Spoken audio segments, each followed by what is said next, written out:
So apparently, Saturday Night Live is coming to the UK next month, which is cute, I guess.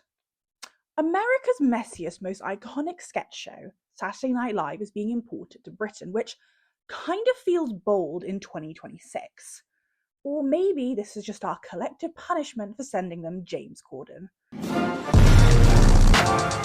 But in a country where we no longer share a moral compass, where we can't agree on what's true, what's fair, or what's even funny, I don't know how a sketch comedy show survives. We don't have common ground, and we don't even really have common sense. And we definitely don't have a consistent idea on what free speech means anymore. Sometimes it has parameters and other times it doesn't, but it's always constantly under review. Because comedy, like free speech, only works where everyone agrees, like watching this movie, to suspend judgment, to go with the flow, to give each other the same amount of space, not just to speak, but to believe, to be wrong, sometimes to insult, but never to be hateful, and just to be ridiculous. And the space that I give you might be a lot more than the space that you give me. Because everyone's become so emotionally inflamed, we treat disagreement like a personal betrayal. And comedy that once poked fun at shared absurdities now feels like a slap in the face, because there's no shared space that appears to not tip over the edge. Comedy doesn't just need timing or talent, it needs trust. A shared understanding of the world that you're joking about. And that's what's eroding.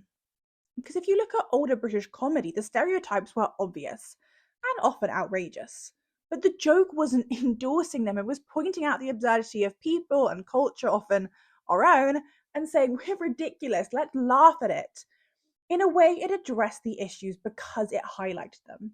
Now, of course, you can make people laugh without shared politics, but you can't make them laugh without shared assumptions. I am a victim of a hate crime. That's not what a hate crime is. Well, I hated it. The joke needs a floor to stand on, a context, a belief that we're all playing the same game. It's why shows like Would I Lie to You work so well. The story is the structure, and that's the agreement. You're not arguing about whether or not the story should exist in the first place. You're just trying to figure out if Lee Mack really did pretend to be a fireman for a week in the 1997. Same with stand-up comedy. The room becomes the context, and the vibe becomes its own world.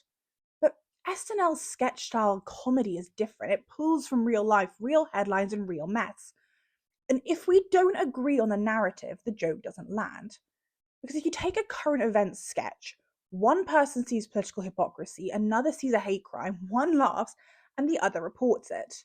And yes, we love to say that Britain has free speech, but let's be honest, because we are free to laugh until we pick the wrong punchline.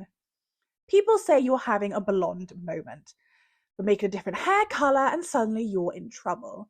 And it's the same with other aspects of our culture. And no, I'm not going to spell that out for you, but you know. You know what I'm talking about. Society is comfortable joking about straight white men or mocking traditional gender roles. But reverse the joke, aim it anywhere else, and suddenly it's not satire anymore. It's treated like malice. Just last week, Father Ted creator Graham Linehan told the US Congress that he'd been driven out of Britain as a comedy writer because of his views on gender. 30 years writing comedy for British television.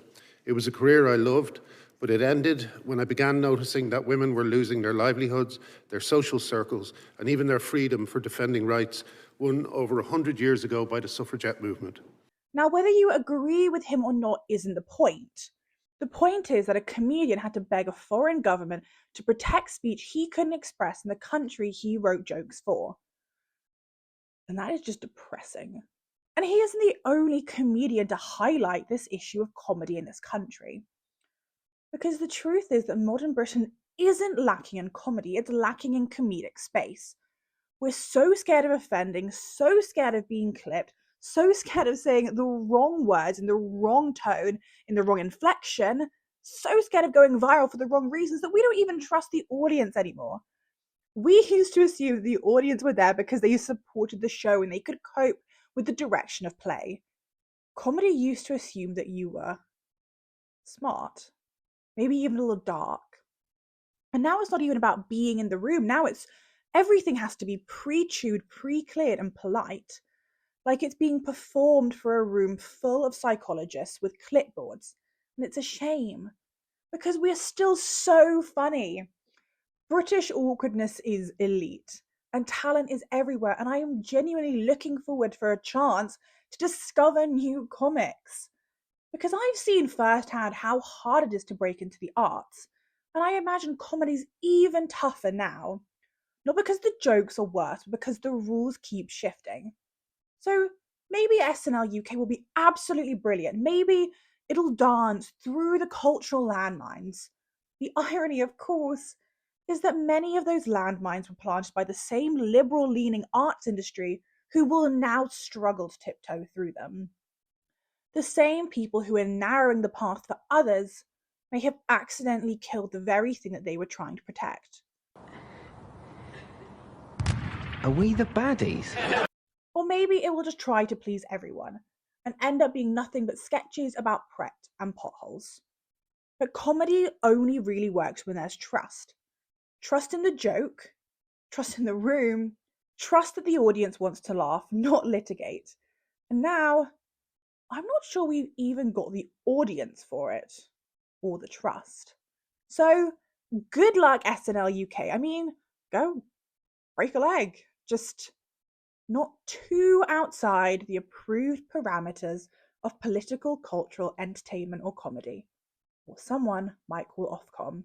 And don't worry, everyone, I will take one for the team and I will watch the first episode for us all and let you know whether sketch comedy really could exist in Britain in 2026.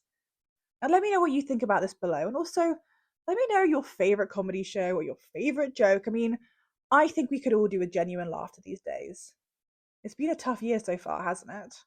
But as always, let me know what you think. Think about giving us a like and subscribe, and I'll see you next time. Thanks.